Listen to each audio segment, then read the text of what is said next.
सही बुखारी में ये स्टेटमेंट है, एक हदीस है सही बुखारी में इससे रिलेटेड, उसमें ये दर्ज है कि तब तक क़यामत नहीं आएगी जब तक उम्मत मुसलमान 12 मर्दों की हुकूमत ना देखे। अच्छा, मर्दों को रसूल अरबी में रजुल कहा जाता है। रसूल खुदा ने क्या कहा? जब तक 12 मर्दों की हुकूमत ना देख ले ये दुनिया, कयामत नहीं आने वाली है ना। आओ जरा खैबर में आओ, रसूल खुदा क्या फरमाते हैं? कल मैं अलम उसको दूंगा, कल मैं अलम उसको दूंगा जो मर्द होगा, कल मैं अलम उसको दूंगा जो अल्लाह और उसके नबी से मोहब्बत करता होगा, सुभान अल्लाह।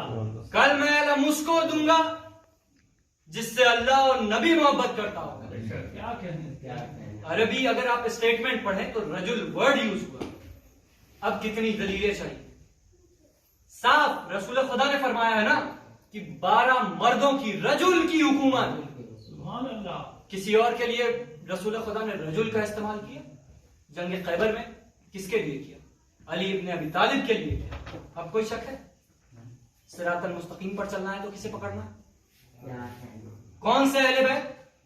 सलवात भेजे मोहम्मद वाले, अल्लाहुम्मा सल्ली अला मुहम्मद वाले मोहम्मद। तो कोई औसियाए रसूल ऐसा तो नहीं कि अहले बैत में से हो और आप कहीं और ढूंढते फिर रहे हो। औसियाए रसूल जो वली हैं, जो वसी हैं, ऐसा तो नहीं कि वो अहले बैत में हैं और आप उन्हें कहीं और ढूंढते फिर रहे हैं। जब रास्ता ही भटक जाओगे तो मंजिल पे कहां से पहुंचोगे? जब रास्ता ही भटकोगे तो मंजिल पे कहां पहुंचोगे? तो रास्ता ना भटकने के लिए साइन बोर्ड को फॉलो करो। साइन बोर्ड किसने दिया है? रसूल खुदा ने दिया है। रजुलों की हुकूमत होगी। रसूल खुदा रजुल किसे बुला रहे हैं? अली इब्ने अबी तालिब। सल्लल्लाहु अलैहि वसल्लम, अल्लाहुम्मा सल्ली अला मुहम्मद व आले मुहम्मद।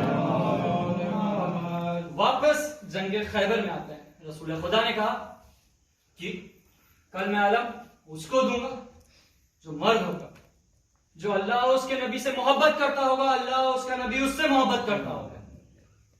अच्छा, रसूल खुदा ये स्टेटमेंट कहां पर दे रहे हैं? जंग खंदक में उम्मुल मोमिनीन भी शामिल हुई।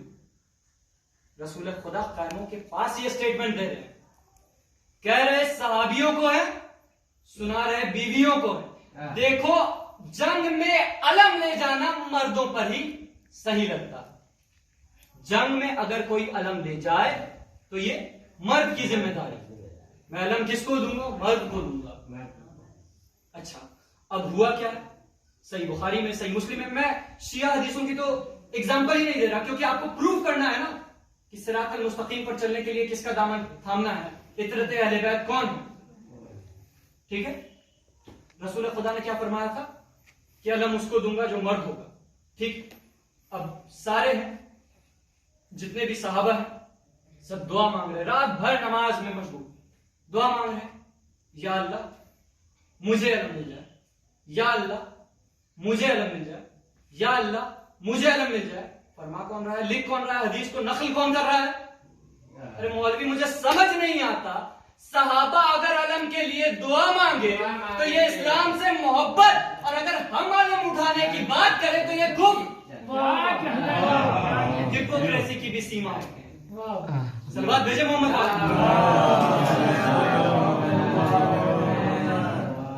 रसूल खुदा ने कहा अली को बुलाओ। अच्छा, अली कहाँ है? मदीने में। दूरी कितनी है खैबर और मदीने की? 150 किलोमीटर लगभग। अगर आप पढ़ेंगे तो मदीने से 150 किलोमीटर की दूरी पर है खैबर। अली को बुलाओ।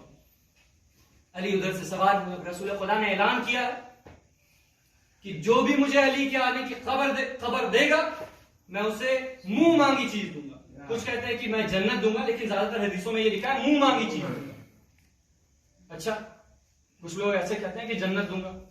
मैं आपको कह रहा हूं, आप मुझे दुआ दे, मैं आपको ये रुमाल दूंगा नहीं, एग्जांपल दे रहा हूं। तो आप मुझे दुआ दे, मैं आपको ये रुमाल दूंगा। मैं बात उतनी ही करूंगा जितनी मेरी औकात है देने की। वो अंबिया है, वो रसूल कायनात है, वो पूरे जहान का मालिक है। जो मांगोगे वो मिलेगा। अब सारे जितने भी सहाबा हैं सब भाग रहे हैं। एक बूढ़ा साहब पत्थर पर टेक लगाए, आसमान पे टकटकी लगाए, दौड़ते हुए एक बड़े मशहूर साहबा गुजरे बगल से। कहा सलमान आसमान की तरफ क्यों देख रहे हो? कहा भाग क्यों रहे? कहा रसूल खुदा का ऐलान नहीं सुना? कहा रसूल खुदा ने भागने को कहा? कहा नहीं, रसूल खुदा ने कहा कि जो अली के आने की खबर सबसे पहले देगा उसको मुंह मांगा इनाम दूंगा। तो मैं भी ये सोच रहा हूं कि अली के आने की खबर देकर रसूल खुदा से जन्नत मांग लूं। सलमान ने कहा होशोहवास में तो भागने से जन्नत मिलती है, भागने से जन्नत मिलती है। कहा सलमान तुम भी भाग लो। सलमान फारसी को रसूल खुदा ने जंग खंदक में कहा है कि सलमान अहले बैत में से, सलमान फारसी ने ही खंदक खोदने का आइडिया दिया है। जंग खंदक में फारस से थे, फारस में खंदक जो ट्रेंचेस खोदने का जो आइडिया है ये बहुत पुराना है। हर जंग में ज्यादातर इस्तेमाल किया जाता था जब भी कोई बड़ी फौज छोटी सी फौज को घेर लेती थी। तो जनाबे सलमान फारसी ने ये रसूल खुदा को समझाया, ये बताया कि इधर इधर हम लोग खंदक खोद देते हैं। तो रसूल खुदा ने सलमान फारसी के लिए क्या कहा? सलमान फारसी अहले बैत में से, देखें अहले बैत का मर्तबा। सलमान तुम भी मानो तो भागो और अली को ढूंढो। सलमान क्या कहता है?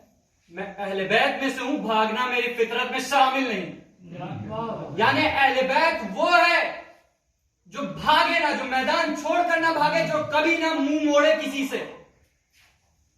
अहले बैत वो नहीं जो जंगे ओहद में रसूल खुदा का साथ छोड़ छोड़कर पहाड़ पर से भाग रहे हैं।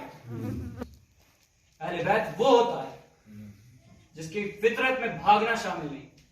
अब सलमान आसमान की तरफ देख रहे हैं, अली अब तो आ जा, अरे अली अब तो आ जा। अच्छा अभी तक नहीं समझ में आया ना सलमान आसमान की तरफ क्यों देख रहे हैं? अली का स्टेटमेंट याद है ना, मैं दुनियावी रास्तों से ज्यादा आसमान के रास्ते से वाकिफ हूं। और सलमान भी ये जानते हैं कि आने वाला आएगा, इधर से नहीं आएगा, इधर से नहीं आएगा, पीछे से नहीं आएगा, आगे से नहीं आएगा, आसमानी रास्ते से आएगा। अब जब अली को आते हुए देखा सलमान ने तो क्या फरमाते? सलवात भेजे मोहम्मद वाले मोहम्मद। सलमान फरमाते सारे असहाब की तरफ देखते हैं, बोलते बिन लड़ी जंग के भागते फौजियों, बिन लड़ी जंग के भागते फौजियों, लड़खड़ाते हुए एक कदम रोक दो। बिन लड़ी जंग के भागते फौजियों, लड़खड़ाते हुए ये कदम रोक दो। अंतरी खैबरी दबदबों से डरी, अंतरी खैबरी दबदबों से डरी, गर्दनों के शर्मसार खम रोक दो। कौन है जो अलम लेकर गया, सर खम कर कर वापस आया है? अच्छा रसूल खुदा किसी को भी अलम ऐसा ही नहीं दे देते थे कि अली को डायरेक्ट बुलाया, अली को अलम दे दिया, नहीं। तो फिर लोग यही कहते हैं ना रसूल खुदा ने तो हर चीज अली को दे दी, हमें मौका ही नहीं दिया। हिस्ट्री उठाएं खैबर की, किसको किसको मौका मिला है, सर खम करके वापस आए। तो क्या फरमाते हैं सलमान? बिन लड़ी जंग के भागते फौजियों, लड़खड़ाते हुए ये कदम रोक दो। अंतरी खैबरी दबदबों से डरी, गर्दनों के शर्मनाक खम रोक दो। साफ कर लो जबीनों से अर्क़े क़ज़ा, अर्क़े क़ज़ा कहते हैं मौत के पसीनों को।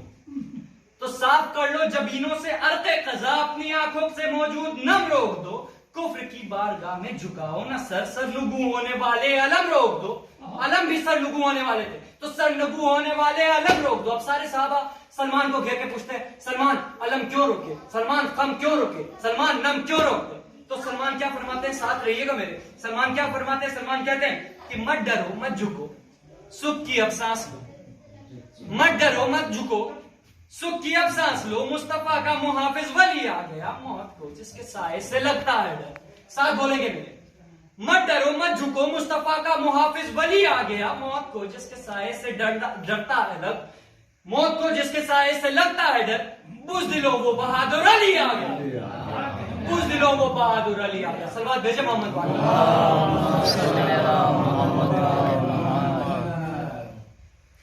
अली को आशोब चश्म, अगर दामन वक्त में गुंजाइश नहीं है, अगर आप इजाजत दें तो आगे बढ़ूं।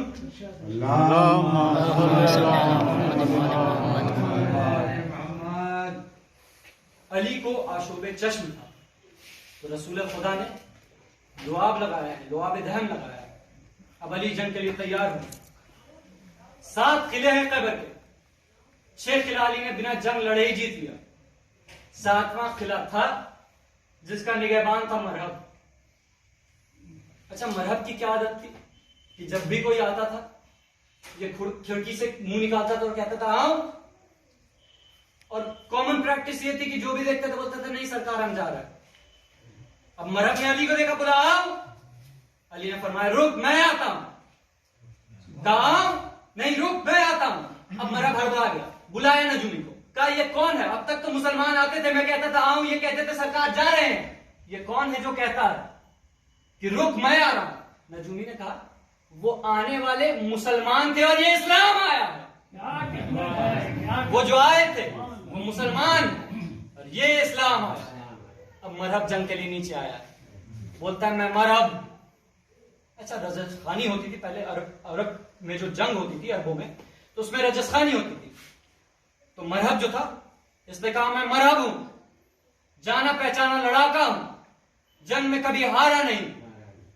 तू कौन?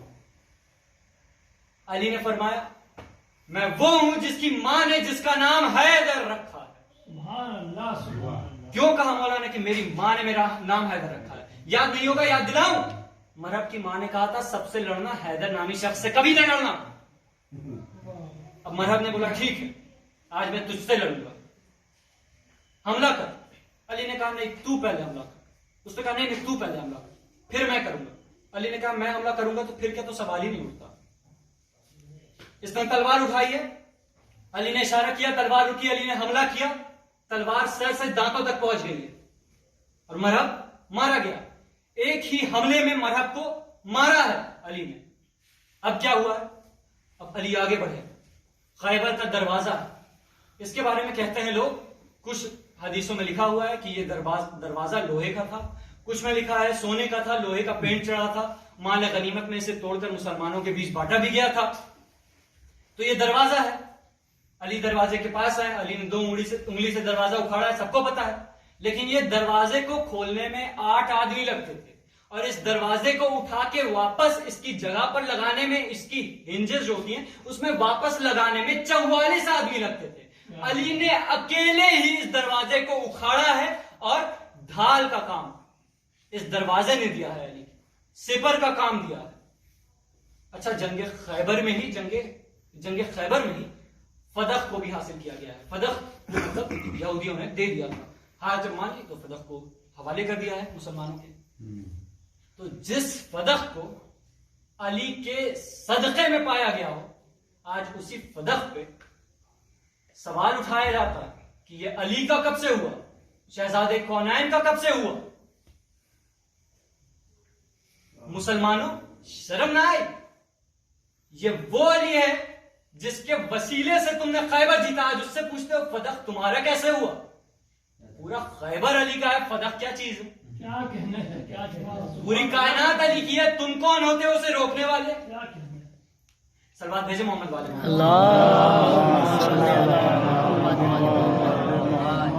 रसूल खुदा की वसीयत है ना कि अली कभी आपस में जंग ना होने देना, जब तक हो सके शांति बहाल रहनी चाहिए, पीस मेंटेन होना चाहिए। तो पीस मेंटेन किया है अली ने, कुछ ना बोला। अच्छा, नबी के बारे में भी ये कहा जाता है कि नबी को शहादत नसीब नहीं हो पाई। हमारा ये अकीदा नहीं, हमारा तो ये अकीदा है कि जंग खैबर में हजरत रसूल खुदा को जहर दिया गया था, ज़ैनब बिन्त हुवै ने दिया था, जो कि उस कमांडर की बेटी थी जिसके अंडर में खंदक को, ये खैबर को लड़ा जा रहा था। तो इसने रसूल खुदा को जहर दिया, लेकिन रसूल खुदा ये जान चुके थे उसमें जहर है, रसूल खुदा ने खाया नहीं, भले ही उस हिस्से को, उस लुक़्मे को मुंह में लिया था लेकिन वापस थूक दिया था। उन्हें शक हो गया था कि ये जहर। अब रसूल खुदा की तबीयत यहीं से बिगड़ने शुरू हुई। तो बाज मुसलमान ये कहते हैं कि रसूल खुदा को शहादत नहीं नसीब हो पाई, इसीलिए 2 तरह की शहादत होती है, एक होती है जहर से शहादत और एक होती है तलवार से शहादत। इसीलिए शहादत रसूल खुदा को हसन और हुसैन के जरिए दी गई। हसन को जहर से शहीद किया गया, हुसैन को तलवार से शहीद किया गया। अच्छा, तो हसन और हुसैन की शहादत रसूल की शहादत, तो हसन और हुसैन के खातिर रसूल के खातिर। क्या कहने? और तो फिर ये भी मान लो कि जो मुसलमानों की मां है उनका खातिर। क्या कहें? हुसैन का कातिल कभी रजी अल्लाह हो सकता है? कभी नहीं, हसन का कातिल कभी रजी अल्लाह हो सकता है? कभी नहीं। तो मुसलमानों की मां का कातिल कैसे रजी अल्लाह हो गया? मैं कहा जा रहा हूं, अगर आप पहचान रहे हैं, हाँ, यही है, यही शख्स है। हाँ, मैंने पहली मजलिस में भी ये पढ़ा कि कुरान को नेज़े पर बुलंद किया। बाप ने कुरान को नेज़े पर बुलंद किया, बेटे ने लाती के कुरान को नेज़े पर बुलंद किया। बाप ने अजीम तरीन बड़ी कुरान बनवाई और उसे कई नेज़ों पर उठाया है, और बेटे ने सरदारे जन्नत का सर नेज़े पर उठाया। अच्छा अज़ादारा ने मज़लूम करबला, आप कहीं भी पुरसा देने जाते हैं तो जो पुरसा ले रहा होता है उसे गले लगाते हैं, उसे पुरसा देते हैं ना। कभी ऐसा पुरसा देखा है कि पुरसा लेने वाले के गले में जंजीर डाल दी गई हो? पुरसा लेने वालों को जलती रेत पर नंगे पैर चलाया जा रहा हो। अज़ादारा ने मसलूम करबला जब हुर के बेटे शहीद हुए हैं ना, बाबा को जब आवाज दी है कि बाबा मदद को आइए, तो इससे पहले कि हुर पहुंचते हुसैन पहुंच चुके थे। हुर ने कहा आखिर रहने दीजिए, मैं लाशा उठा लूंगा। हुसैन कहते नहीं हुर, जवान बेटे का लाशा है और बूढ़ा बाप है, हुर तू रहने दे, मैं लाशा उठाऊंगा। अरे हुर, जरा बादे शहादत अब्बास देखो, जवान बेटा एरिया रगड़ रहा है, हुसैन बेकसो तन्हा है।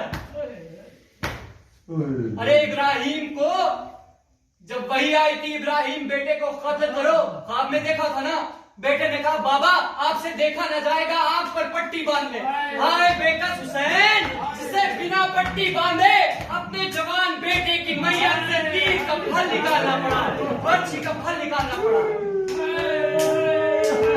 हाय वो हुसैन जिसका कोई मददगार नहीं, हाय वो हुसैन जो नजर की तरफ देखकर बोलता है बाबा मदद को आई।